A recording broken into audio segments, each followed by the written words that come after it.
Bonjour à tous. Aujourd'hui, je viens vous faire profiter d'une vidéo qui traite de la question suivante, question fondamentale pour tout chrétien. Qui est Jésus pour moi? Alors j'imagine que vous avez déjà votre réponse. Moi j'ai la mienne, et aujourd'hui c'est celle d'un pasteur brésilien qui s'appelle Antonio Junior, qui pose beaucoup de vidéos sur YouTube. Et donc voilà, il va apporter ses éléments de réponse, et ensuite il fera une prière collective. Donc c'est pas sa voix que vous allez entendre, c'est la mienne, puisque gloire à Dieu, j'ai réussi à la doubler en français. Et donc voilà, je vous en fais profiter aujourd'hui.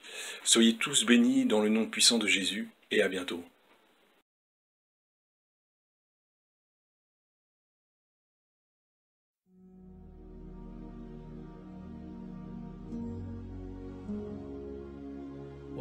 Bonjour à toi ma sœur et à toi mon frère, que la paix du Seigneur Jésus vienne sur toi, sur ta famille, aujourd'hui et pour toujours. Je suis le pasteur Antonio Junior et aujourd'hui je voudrais te faire parvenir une parole bénie qui va te faire réfléchir sur qui est Jésus réellement dans ta vie. Je suis sûr que ce message va te toucher le cœur et à la fin, nous allons faire une prière, nous allons rechercher Dieu et nous allons demander au Seigneur qu'il nous accompagne durant toute notre journée. Et avant de réfléchir sur la parole de Dieu, je voudrais que vous vous inscriviez sur ma chaîne YouTube pour recevoir mes vidéos.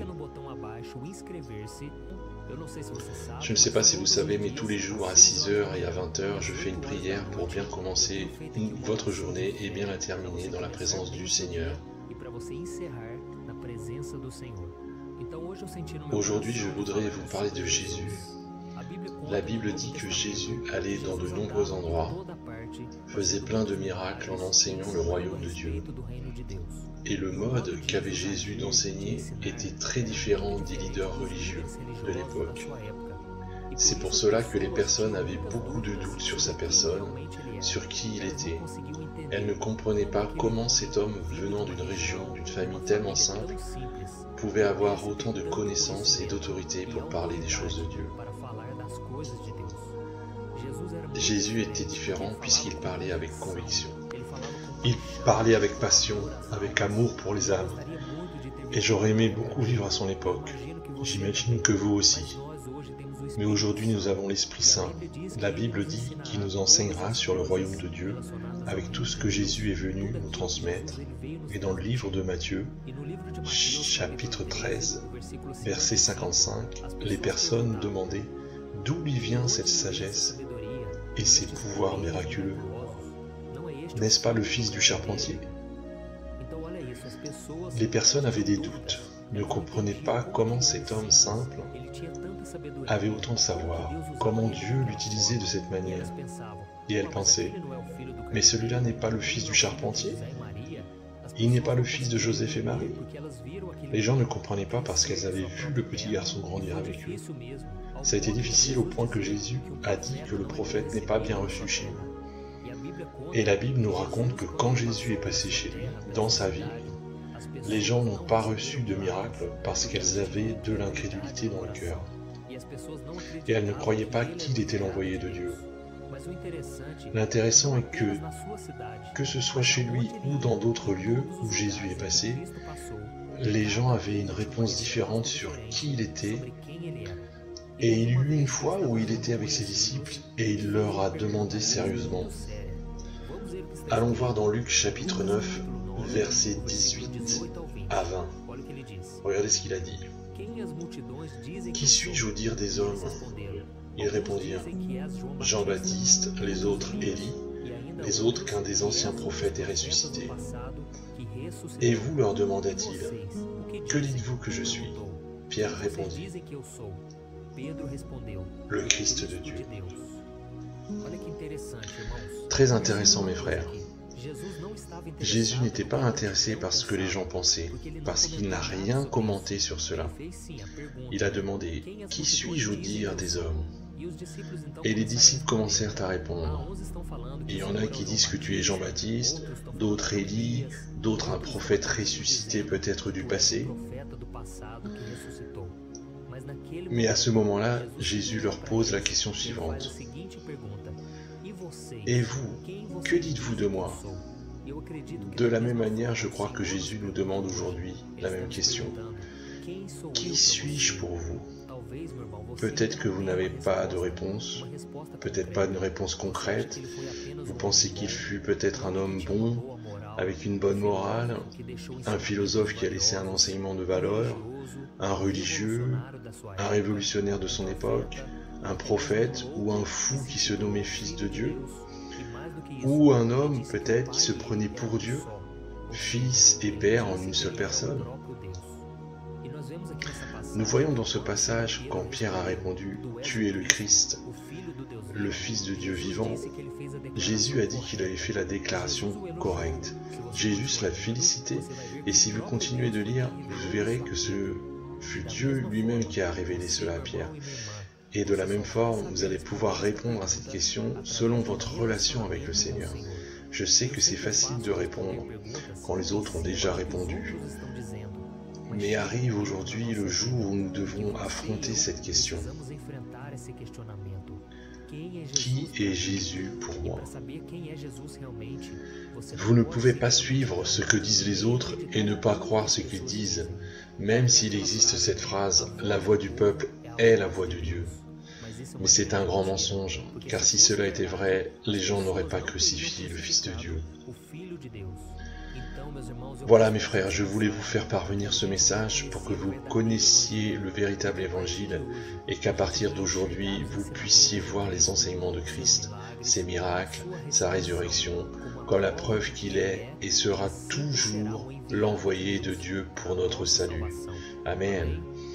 Peu importe votre religion, vous avez déjà perçu que sur ma chaîne, je ne parle pas d'église, je ne parle pas de religion, je parle à peine de Jésus et du royaume de Dieu. C'est le plus important. Notre vie sur terre est passagère. Bientôt nous serons dans l'éternité et nous avons besoin du salut. Et c'est notre seule manière de faire. Remettre notre vie à Jésus-Christ parce que lui-même a dit « Je suis le chemin, la vérité et la vie. Et personne ne va au Père que par moi. » Donc Jésus, mon frère, il est le chemin, la sortie pour tes problèmes. Il est la solution pour ta vie. Il est celui qui va remplir cette sensation de vide. Et plus encore, par-dessus tout, il va te donner le salut. Quand tu fermeras tes yeux, tu vas le rencontrer. Il va te dire « Sois le bienvenu, mon fils. Je sais que tu m'as servi sur la terre, que tu as cru à mon sacrifice, à ma mort et à ma résurrection. Dieu est avec toi et maintenant tu peux régner avec nous. » Alors mon frère, accepte cette invitation. J'ai pris cette décision. Ça n'a pas été facile parce que je pensais à ce que les autres allaient penser de moi.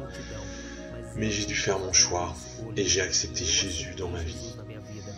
J'ai reconnu qu'il est l'envoyé de Dieu. Et à ce moment-là, j'ai demandé pardon. J'ai clamé pour sa miséricorde. Jésus est entré dans ma vie. Et à partir de ce jour, ma vie n'a jamais été plus la même. Je suis devenu une autre personne, totalement différente. En moi est venu habiter l'Esprit Saint. Plus jamais je me suis senti seul. Au contraire, je sens la présence du Seigneur en moi. Ma vie a une direction. J'ai une famille, un endroit où habiter. Tout ça béni par Dieu qui m'a tout donné. La Bible dit que toutes les bontés viennent du ciel, toutes les bontés viennent de Dieu. Et c'est ça que je désire pour ta vie. C'est pour ça que je veux que tu fermes tes yeux et nous allons prier. Peu importe si tu n'as pas une vie droite, si tu as échoué, si tu n'as pas l'habitude de prier, laisse-moi prier pour toi et ouvre ton cœur. Les prières n'ont pas de secret. Il faut ouvrir son cœur à Dieu, lui présenter tes demandes, tes remerciements, et je suis sûr que de grandes choses le Seigneur fera dans ta vie si tu ouvres ton cœur à Jésus. Seigneur mon Dieu, mon Père, je me présente à toi en ce jour pour te remercier en premier lieu, pour tout ce que tu as fait pour chacun de nous. Même avant que nous soyons nés, Jésus était déjà mort pour nous. La Bible dit que tu nous as aimés d'abord, tu nous as aimés d'une manière si forte que tu nous as envoyé une solution. La Bible dit que le péché nous éloigne de toi, que le péché nous tue intérieurement, spirituellement. Mais tu es venu pour nous donner vie, et c'est cette vie que nous voulons tant, ô Seigneur. Déverse sur nous ta présence, Jésus, sur la vie de cette sœur, de ce frère, qui ont séparé un peu de leur temps pour te rechercher. Ô Père, bénis la vie de ces personnes. Rappelle-leur que tu as été toujours à leur côté et que maintenant tu veux prendre soin d'eux en tout. Prends soin de leur santé, de leurs relations, de leur vie financière. Oh mon Père, je clame aussi pour cette personne qui est au fond du trou, pour cette personne qui n'arrive pas à donner sens à sa vie. Jésus, viens déverser ta paix, ta joie, apporte la certitude de notre salut. Nous sommes ici le cœur ouvert, prêts à faire ta volonté, Seigneur. Que tes enfants regardent les cieux en ces moments difficiles, qu'ils aient la certitude qu'un Dieu prend soin de leur vie. Oh Jésus, aide ces personnes à comprendre, comme Pierre a compris que tu es le Christ, le Fils du Dieu vivant, celui qui ne nous abandonne jamais et qui est toujours à nos côtés, prêt à nous secourir, prêt à nous sauver. Jésus, pardonne-nous nos péchés. Combien de défauts avons-nous, Seigneur? Combien de fois nous faisons des erreurs pour ne pas connaître ta parole? Combien de fois nous n'avons pas montré d'amour à notre prochain? Combien de fois nous parlons mal de quelqu'un, agissons avec brutalité? Oh Seigneur, aie miséricorde de nous et aide-nous, Seigneur, à être tes fidèles serviteurs, serviteurs obéissants. Nous avons besoin de ta grâce et de ta miséricorde, sinon notre vie va de mal en pire. Nous ne nous sentons plus en paix ni en joie. Nous avons besoin que tu sois notre joie, Seigneur, notre force, notre vigueur. Chaque jour, Seigneur, que tout doute qui surgit en notre cœur concernant ton identité, de qui tu es, soit enlevé par l'Esprit Saint. Alors, Seigneur, enlève-nous toute incrédulité, tout ce qui nous empêche. S'il existe une chose qui nous empêche de recevoir tes réponses, les réponses à nos prières, à notre communion avec toi, Seigneur, enlève-les de notre chemin. Montre-nous ce que nous devons changer, Seigneur. Aide-nous à vivre dans ce monde parfois. C'est si fatigant. Nous vivons les batailles de chaque jour. Mais tu es celui, Seigneur, qui nous renouvelle avec ta parole. Et c'est ça que je te demande, Père. Reste avec nous aujourd'hui et toujours, par le nom de Jésus que je prie et je remercie. Amen. Gloire à Dieu. Alléluia.